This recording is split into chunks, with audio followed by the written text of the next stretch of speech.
전화를 끊고 삐딱해진 마음이 조금 나아지는 것 같았어.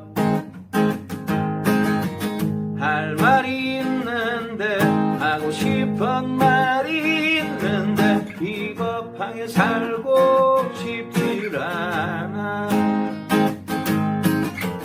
내 사랑은 그랬어.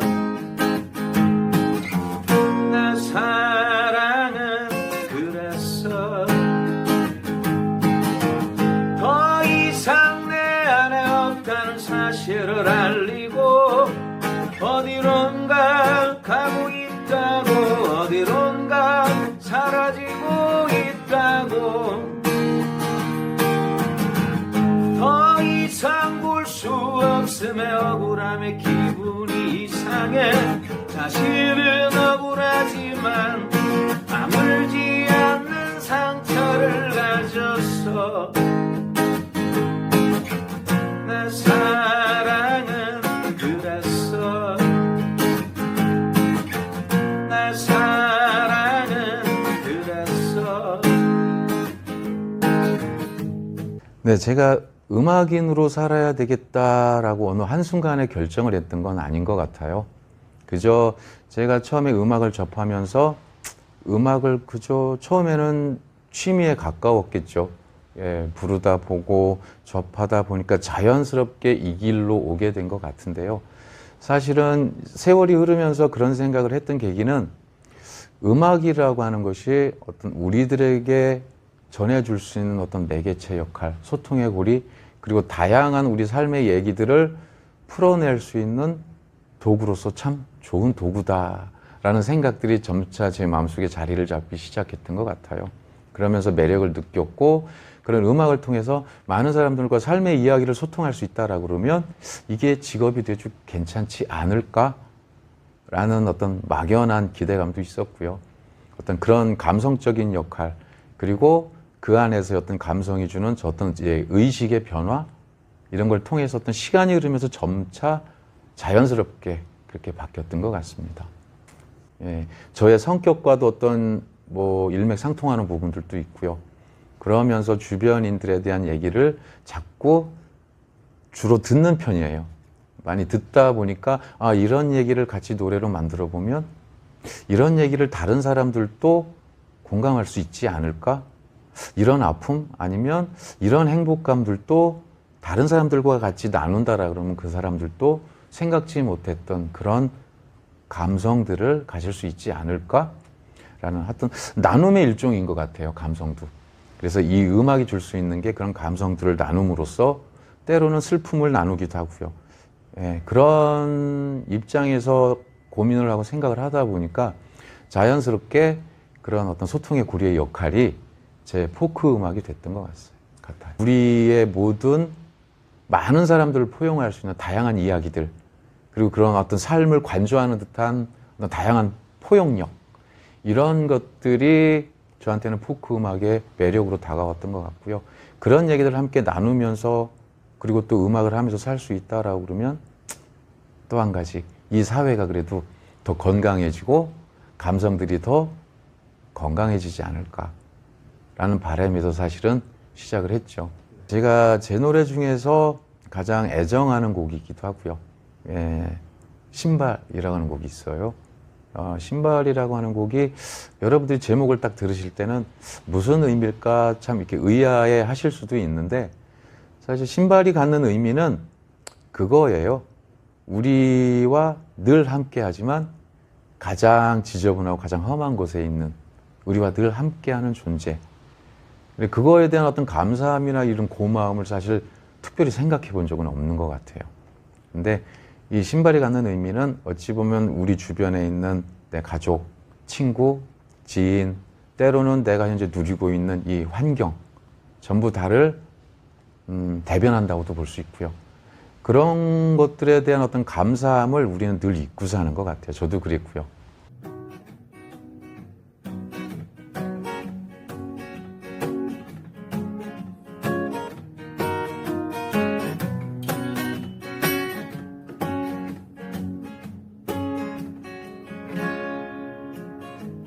설레이던 너와의 그 첫 만남을 기억해. 조금은 어색하고 불편한 듯 했어도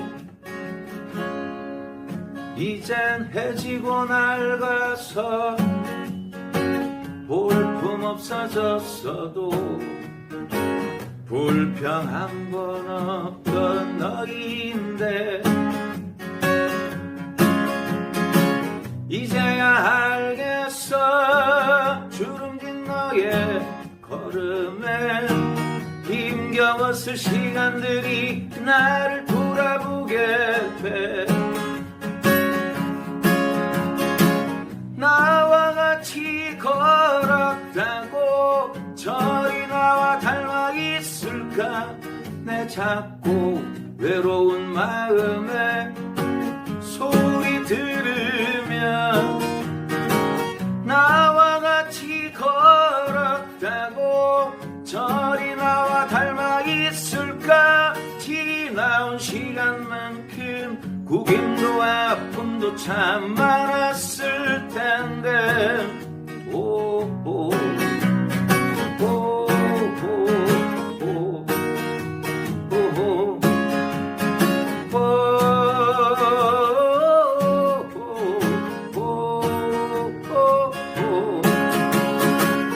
하다 엔터테인먼트라고 하는 작은 사회적 경제 기업을 또 운영하고 있어요. 주로 하는 일들이 공연도 기획하기도 하고요. 또한 문화예술과 관련돼서 이 지역사회의 다양한 분들과 또 때로는 청년들과 합창을 지도할 때도 있고요. 그리고 어떤 교육 프로그램을 진행을 할 때도 있어요. 음악과 관련해서 창작 활동이라든지 때로는 이제 악기 연주라든지 이런 프로그램들을 지역민들과 같이 진행을 하면서 뭐 또 다른 또 뮤지션으로서의 와 다른 또 다른 보람을 느끼는 것 같아요. 네. 제가 포천에 이렇게 자리 잡을 수 있었던 계기가 있어요, 사실은. 그거는 가장 중요한 건 뭐냐면 제 스스로 포천에서 조금 활동을 하면서 문화예술인으로서만 활동을 할 때 느꼈던 부분은 포천이 아무래도 이제 도농 복합 도시잖아요. 그러면서도 어떤 농업에 대한 비율이 꽤 높아요. 뭐 80% 이상은 될 것 같은데. 그렇다 보니까 또 취약한 점이 문화예술 관련해서는 참 결핍이 좀 심한 도시라는 생각이 들기도 했고요. 그런 결핍이 심하지만 그런 결핍을 뭔가 함께 채워나갈 수 있는 여지가 있겠다라는 기대감도 사실 있었어요. 그러면서 그 안에 뭔가 보람을 느낄 수 있으면 좋겠다. 함께하는 어떤 그런 보람? 거기에서 출발을 했던 것 같고요. 요즘에 이제 포천 하면 인문도시가 이제 떠오르더라고요. 예, 홍보가 잘 된 것 같아요. 예. 인문도시와 또 뗄래야 뗄 수 없는 게 문화예술이잖아요. 예, 문화예술은 우리들의 삶을, 우리들의 의식을 풍요롭게 한다라는 사실 주관을 가지고 있어요. 그렇다 보니까 이 포천이라고 하는 곳이 이런 인문도시가 시발점이 돼서 다양한 문화예술들이 커갈 수 있을 거라고 생각을 하고요. 또 기대도 하고요. 물론 아쉬운 점이 있다라고 그러면 아직 시작이긴 하지만 이 포천에도 다양한 예술인들이 함께 자리 잡고 다양한 컨텐츠들이 이 지역 내에 유입이 됐으면 좋겠다라는 바람은 사실 커요. 그래서 우리끼리 뭐를 만드는 것도 중요하지만 우리끼리 뭐를 만드는데 그 한계점을 조금 더 시야를 넓게 갖고 외부를 조금 더 둘러본다라고 그러면 함께 연대해서 협력해서 시너지 효과를 낼 수 있는 다양한 콘텐츠들이 사실 많거든요. 그래서 사람이 됐든 자원이 됐든 그런 자원들이 많이 유입이 돼서 이 포천의 그런 결핍이 점차 해소됐으면 좋겠어요. 외부의 자원들에 대한 어떤 유입 그리고 때로는 그런 외부 자원이나 이런 컨텐츠들을 통한 이 내부의 기획력들에 사실 목마를 때가 사실 많이 있어요. 사실 컨텐츠라고 하는 것이 어찌 보면 기획력에서 시작을 해야 되는 거잖아요.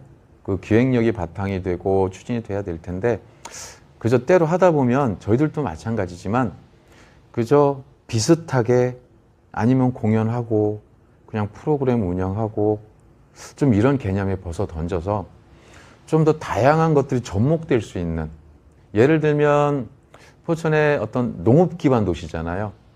농업 기반 도시에서 어떤 문화예술이라고 그러면 뭐가 있을까 사실 고민을 하게 돼요, 저조차도.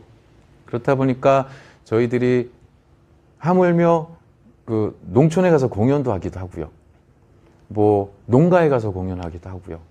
그렇긴 한데 그런 어떤 여러 가지 자원들이 함께 복합돼서 시너지 효과를 만들 때 이 포천만의 어떤 로컬 문화가 브랜딩 될 수 있다라는 생각을 많이 하게 되더라고요. 그래서 그런 기획력이 좀 바탕이 되는 그런 일들이 많이 생겼으면 좋겠다라는 생각도 들고요. 저희들도 그런데 사실 방향성을 맞춰서 많이 노력하고 있긴 한데 앞으로 더 많이 노력하고 또 만들어 가야 되겠죠, 저희도.